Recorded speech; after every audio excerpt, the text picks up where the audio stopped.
নারায়ণগঞ্জের ফতুল্লা থানা জিয়া সৈনিক দলের নতুন আহ্বায়ক কমিটি ঘোষণা করা হয়েছে। বিস্তারিত থাকছে SH মুন্না খানের প্রতিবেদনে। জাতীয়তাবাদী জিয়া সৈনিক দল নারায়ণগঞ্জ জেলা কমিটির আহ্বায়ক GM সুমন মুন্সি এবং সদস্য সচিব মোহাম্মদ শফিকুল ইসলাম এই কমিটি ঘোষণা করেন। মোহাম্মদ আক্তার হোসেনকে আহ্বায়ক এবং মোহাম্মদ রাজুকে সদস্য সচিব করে 25 সদস্যের এই কমিটি গঠন করা হয়েছে। বুধবার রাতে চিটাগাং রোডের এই রহমান সুপার মার্কেটের দি চায়না পার্ক চাইনিজ রেস্টুরেন্টে আনুষ্ঠানিকভাবে এই কমিটি ঘোষণা করা হয়। নবগঠিত কমিটির নেতাদের ফুল দিয়ে বরণ করেন জিয়া সৈনিক দলের নেতৃবৃন্দ। জেলা কমিটির আহ্বায়ক GM সুমন মুন্সি বলেন, শহীদ রাষ্ট্রপতি জিয়াউর রহমান গণতন্ত্র এবং জাতীয় ঐক্যের প্রতীক ছিলেন। তার আদর্শ বাস্তবায়নে জিয়া সৈনিক দলকে সক্রিয় ভূমিকা রাখতে হবে।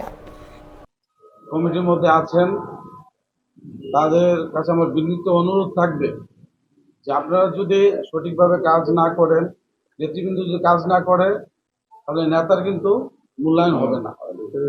নেতৃবৃন্দ যদি সঠিকভাবে কাজ করেন তাহলেই একজন নেতা হবে, নেতার মূল্যায়ন হবে।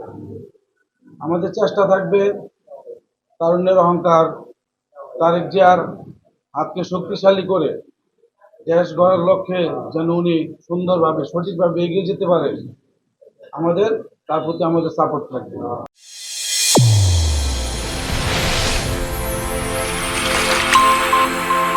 চ্যানেল A1 হৃদয়ের স্পন্দন।